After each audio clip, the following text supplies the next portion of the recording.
వి gold trusted gold buyers. మీరు తాకట్టు పెట్టిన బంగారాన్ని విడిపించి ఈ రోజు ఉన్న మార్కెట్ ధరకు కొనబడును. One force ruthless fire power dominating every front అంటూ ఇండియన్ ఆర్మీ ఒక వీడియోని రిలీజ్ చేసింది. కరెక్ట్గా ప్రిసిషన్ స్ట్రైక్స్ చేసిన 10 నిమిషాల తర్వాత బ్యాక్గ్రౌండ్లో కనిపిస్తున్నటువంటి ఈ వీడియోనే హైలైట్ చేస్తోంది తాము చేసినటువంటి ప్రిసిషన్ స్ట్రైక్ ఎలాంటి ఎఫెక్ట్ చూపించబోతోందో.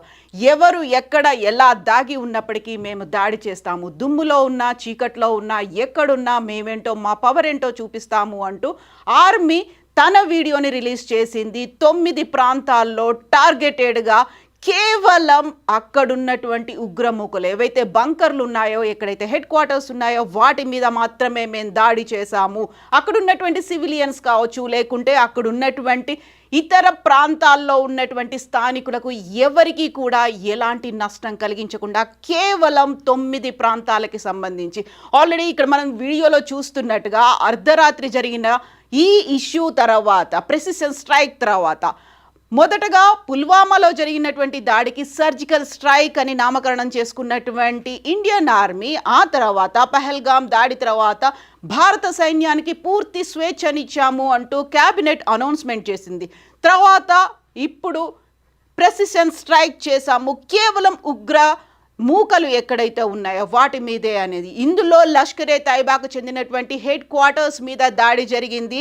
ఈ దాడి తర్వాత Indian army chief Manoj Naravane చేసినటువంటి కామెంట్లు అతి కీలకంగా మారుతున్నాయి.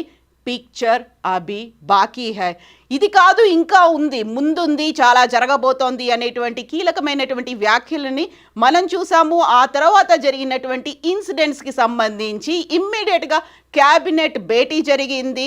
ప్రధానమంత్రితో పాటుగా రక్షణ శాఖ, త్రివిధ దళాలకు చెందినటువంటి అధిపతులు at the same time cabinet అంతా కలిసి కూర్చొని జరిగినటువంటి దాడి గురించి చర్చించుకున్నారు. తర్వాత చేయాల్సినటువంటి అంశాల గురించి మాట్లాడుకున్నారు. One force ruthless fire power dominating every front, Indian army always ready, always victorious అనేటువంటి ఈ నినాదంతోనే ఇండియన్ ఆర్మీ ఒక వీడియోనైతే రిలీజ్ చేసింది. ఆపరేషన్ సింధూర్కి సంబంధించి ఏం జరిగింది, ఎక్కడెక్కడ ఎలా అటాక్స్ చేశారు, ఏ టార్గెట్గా వర్క్ చేశారు అనే దానికి సంబంధించి 2 యువ మహిళా ఆఫీసర్లు వీడియో కాన్ఫరెన్స్ ద్వారా వివరించారు. అందులో colonel Sofia Qureshi and wing commander Vyomika Singh జరిగినటువంటి అటాక్ గురించి, ఎలా చేశారు, ఏ టార్గెట్గా వర్క్ చేశారు అనే దానికి సంబంధించినటువంటి కంప్లీట్ ఇన్ఫర్మేషన్ ఇచ్చారు. ఒకసారి మనం చూద్దాము యాక్చువల్గా ఏ ప్రాంతాల్ని, ఏ స్థావరాల్ని టార్గెట్గా చేసుకున్నారు అనేది.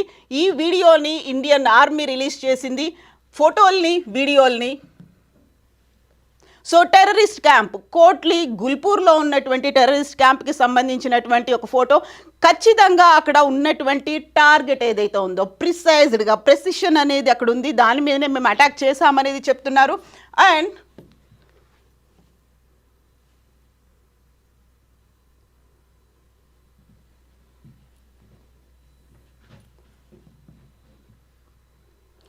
టెర్రరిస్ట్ క్యాంప్ డెస్ట్రాయిడ్, కోట్లీ గుల్పూర్లో ఉన్నటువంటి టెర్రరిస్ట్ క్యాంప్స్ మీద ఎలా దాడి చేశారు, ఎక్కడ టార్గెట్ అనేది ఉంది, ఆ టార్గెట్కి సంబంధించినటువంటి ఫోటోలని, వీడియోలని 2 మహిళా అధికారులు రిలీజ్ చేశారు.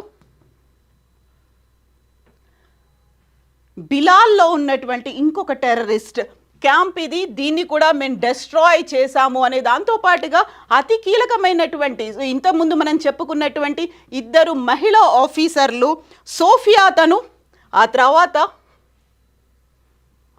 వ్యోమికా సింగ్, ఈ 2 వివరాల్ని అందించారు. మనం ఒకసారి పహల్గామ్ సంఘటనకి సంబంధించి చూసుకున్నట్టయితే ఓవరాల్గా అక్కడ మగవాళ్ళని చంపారు, ఆడవాళ్ళు వదిలేసినప్పటికీ కూడా సింధూర్కి సంబంధించి పేరు పెట్టడం కూడా అక్కడ ఉన్నటువంటి మహిళలు, అక్కడ ప్రాణాలు కోల్పోయినటువంటి భర్తలకి గుర్తుగా తమ సింధూరాన్ని కోల్పోయారు, అందువల్లే దాన్ని పెట్టామని చెప్తున్నారు. దానికి సంబంధించి ఇప్పుడు నేవీ చీఫ్ మనోజ్ నరవనే చెప్పినట్టుగా పిక్చర్ అభి బాకీ హై దానికి కూడా ఎంచుకున్నది మహిళల్ని మాత్రమే ఎంచుకున్నారు, మహిళా అధికారుల్ని ఎంచుకున్నారు.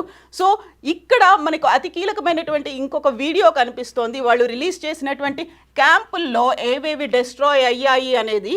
అర్ధరాత్రి జరిగినటువంటి అటాక్స్, ఎక్కడ అటాక్ చేశారు, దేని మీద దాడులు జరిగాయి, అవి ఎన్ని కిలోమీటర్ల దూరంలో ఉన్నాయి, లాహోర్తో పాటుగా బిలావర్పూర్, వీటన్నిటికీ సంబంధించినటువంటి ఇన్ఫర్మేషన్ని, కోట్లీ గుల్పూర్లో ఏం జరిగింది, అది ఎంత దూరంలో ఉంది, జనావాసాలకు ఎంత దూరంలో ఉంది, అక్కడ ఎంతమంది ఉన్నారు, ఎలాంటి క్యాంపులు ఉన్నాయి, వీటన్నిటికీ సంబంధించినటువంటి ఇన్ఫర్మేషన్ని ఈ ఇద్దరు యువ అధికారులు వినిపించారు. కల్నల్తో పాటుగా wing commander colonel Sofia, wing commander Vyomika release చేసినటువంటి వీడియో ఇది.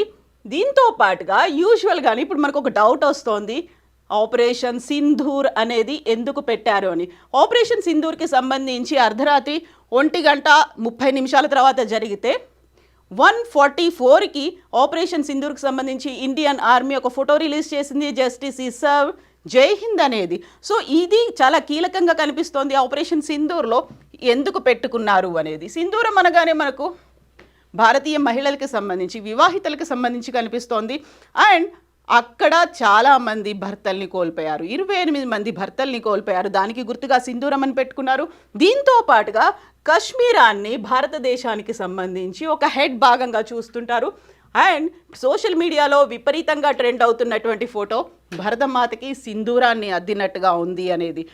దీంతో పాటుగానే సింధూరం అనేది ఒక కశ్మీర్లో ఉన్నటువంటి కుంకుమ పువ్వుకి గుర్తుగా కూడా చెప్తుంటారు కాబట్టి సో సింధూరాన్ని అందులో పెట్టినట్టుగా. అండ్ ఇప్పుడు ఉన్నటువంటి ఈ ఫోటోని పట్టి చూస్తే ఏ టెర్రరిస్ట్ క్యాంపులు ఉన్నాయి, ఎక్కడెక్కడ అటాక్ చేశారు. మనం ఇంతకుముందు చెప్పుకున్నాము 9 ప్రాంతాల్లో అటాక్ అనేది జరిగింది. బవల్పూర్, మురిడ్కే, గుల్పూర్, కోట్లీ, ముజఫరాబాద్, బింబర్, చకార్ము, సియాల్కోట్, ఇక్కడే అతి కీలకమైనటువంటి స్థావరాలు ఉన్నాయి. జైషే మహమ్మద్ స్థావరం ఉంది. ఆ తర్వాత అక్కడ ఉన్నటువంటి హెడ్ క్వార్టర్ అనేది ఉంది. ఆ హెడ్ క్వార్టర్ని మేము ధ్వంసం చేశాము అని ఇండియన్ ఆర్మీ అనౌన్స్ చేసింది. దీంతో పాటుగా ఏం జరగబోతోంది, పిక్చర్ అభి బాకీ హై అనేది ఆర్మీ చీఫ్ మనోజ్ నరవణే చెప్తున్నారు. అండ్ పాకిస్తాన్ మాత్రం భారతదేశానికి సంబంధించినటువంటి 3 యుద్ధ విమానాలని, జెట్లని మేము కూల్చేశామని చెప్పినప్పటికీ అదంతా అవాస్తవమని భారత ఆర్మీ కూడా అనౌన్స్ చేసింది. ఒకవైపు ఆర్మీతో పాటుగా ఎయిర్ ఫోర్స్ కూడా ఈ ఆపరేషన్లో పాల్గొన్నారు. ఎట్ ద సేమ్ టైం నేవీని కూడా సిద్ధంగా ఉంచారు. త్రివిధ దళాలకు సంబంధించినటువంటి అధిపతులంతా ఈ సమావేశాల్లో ఉన్నారు. కొద్ది రోజుల క్రితమే కేబినెట్ సమావేశంలో కూడా చాలా కీలకమైనటువంటి ప్రకటన ప్రధానమంత్రి నరేంద్ర మోదీ చేశారు. సైన్యానికి పూర్తి స్వేచ్ఛనిస్తున్నాం, వాళ్ళు ఎప్పుడైనా ఎక్కడైనా ఏదైనా చేయొచ్చు అనేది. సో వాళ్ళు తీసుకున్నటువంటి డెసిషన్కి దేశం అంతా మద్దతు పలికింది. పార్టీలకి అతీతంగా రెస్పాండ్ అవుతున్నటువంటి లీడర్లను చూసాము. ఇది భారత్ సాధించిన విజయంగా జై హింద్ అంటూ, భారత్ మాతాకి జై అంటూ చేస్తున్నటువంటి నినాదాలని కూడా చూస్తున్నాము.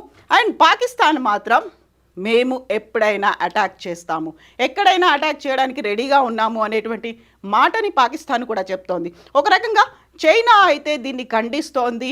అమెరికా అయితే దశాబ్దాల తరబడి జరుగుతున్నటువంటి ఒక పోరాటం, దీనికి అతి తొందరలోనే ఒక ముగింపు రావాలని కోరుకుంటూ అనేటువంటి మాట అమెరికా అధ్యక్షుడు ట్రంప్ కూడా చెప్పాడు. సో పిక్చర్ అభి బాకీ హై అంటే ఇంకేం జరగబోతోంది. ఒకవైపు మాక్ డ్రిల్లు జరుగుతున్నాయి, ఒకవైపు అవగాహన కలిగిస్తున్నారు, ఇంకోవైపు యుద్ధానికి సన్నద్ధంగా ఉన్నటువంటి సిచ్యువేషన్ అయితే ఉంది. సో నెక్స్ట్ ఏం జరగబోతోంది, వి నీడ్ టు వెయిట్. నిజంగా ప్రస్తుతం ఉన్నటువంటి సమాజం దేనికి ప్రయారిటీ ఇస్తుంది? ఆర్థిక సంబంధాల చుట్టూ మాత్రమే తిరుగుతుంది. మళ్ళీ ఎన్నికలంగానే చాలా విరక్తి కలుగుతుంది. మంచి అనిపిస్తుంది కదా, లేడీస్ కూడా ఛాలెంజింగ్ జాబ్స్ చేసినప్పుడు చాలా బాగుంటది. ట్రాఫిక్ అసిస్టెంట్స్ గా నియమించిన ట్రాన్స్జెండర్స్ అందరితో సాల్యూట్ చేయించుకుంటున్నారు. ఫుడ్ డెలివరీ ఇవ్వటానికి వెళ్ళినటువంటి డెలివరీ బాయ్ అనిల్ పై కళ్ళ ముందు